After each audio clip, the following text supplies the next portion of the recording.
এই যে নদীর পাড়টা দেখছেন, এটা হলো পতেঙ্গার শীতকালের ভিউ।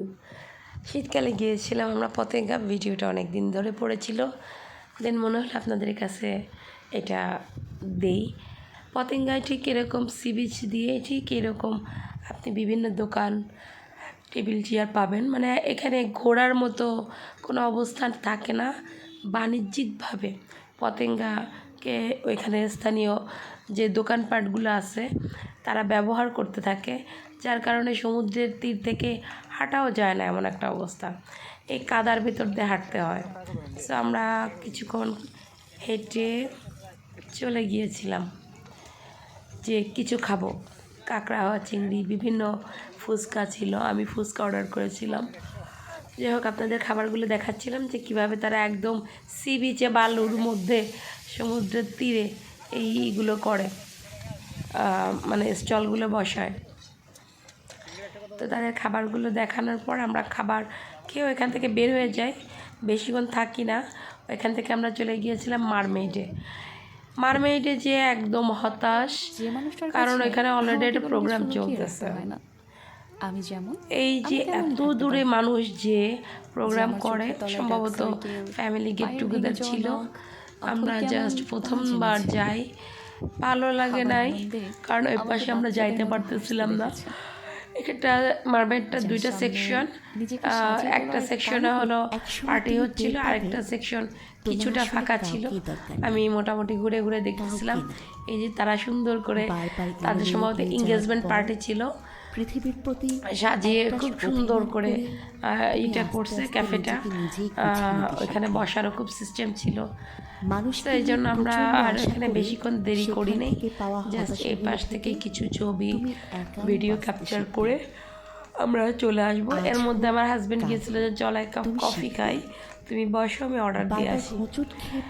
সে গিয়েছিল, বাট সরি আমাদেরকে বলে দিয়েছে যে আজকে অর্ডার নিতে পারবে না, কারণ আজকে তাদের প্রোগ্রাম এবং পুরো রিসর্টটা বুকিং নিয়েছে, রেস্টুরেন্টটা পুরোটাই ওই যারা প্রোগ্রাম করছিল বুকিং নিয়েছিল।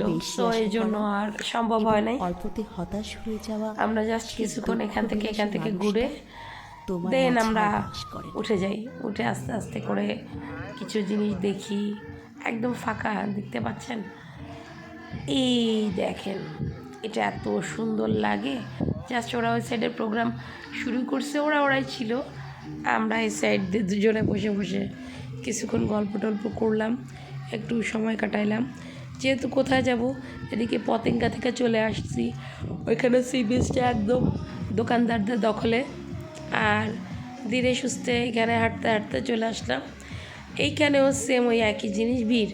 এটা অলরেডি পুরোটাই বুকিং করে নিয়েছিল।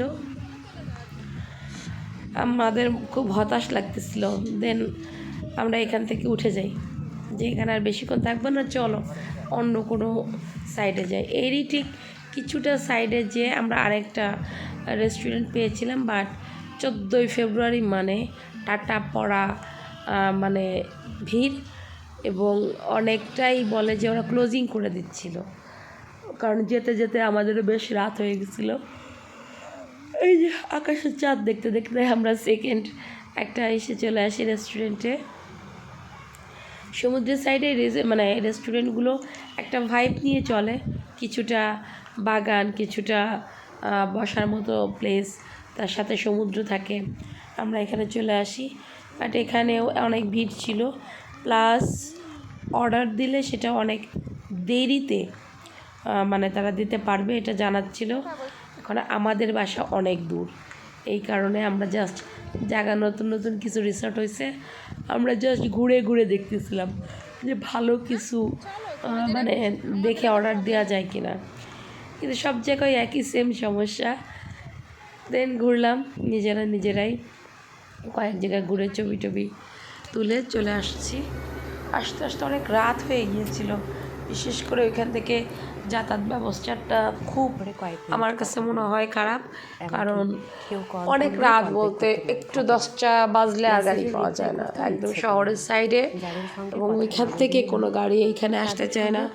আবার আমরা এখান থেকে গিয়েছিলাম লোকালভাবে, প্লেসটা খুব ভালো লাগতেছিল, মানে ফটোজেনিক, ঘুরতেও ভালো লাগতেছিল। সব মিলায়ে আমাদের পতেঙ্গা বিচের থেকে দুটো পরাপর রেস্টুরেন্ট, দুটো জায়গাতেই আমাদের তেমন করে সুবিধা হয় নাই, খাওয়া দাওয়া করতে পারি না, জাস্ট একটু একটু করে ঘুরে দেন আমরা চলে আসছি।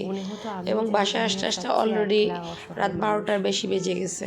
সবচেয়ে বড় সমস্যা এটা যে চট্টগ্রাম শহর থেকে যদি যেতে হয় আপনাকে নিজস্ব গাড়ি নিয়ে যেতে হবে, নতুবা এই সকল জায়গায় গেলে এবং আসায় খুবই সমস্যা, মানে রাত হলে আপনি কোনো গাড়ি সহজে পাবেন না, একদমই পাবেন না।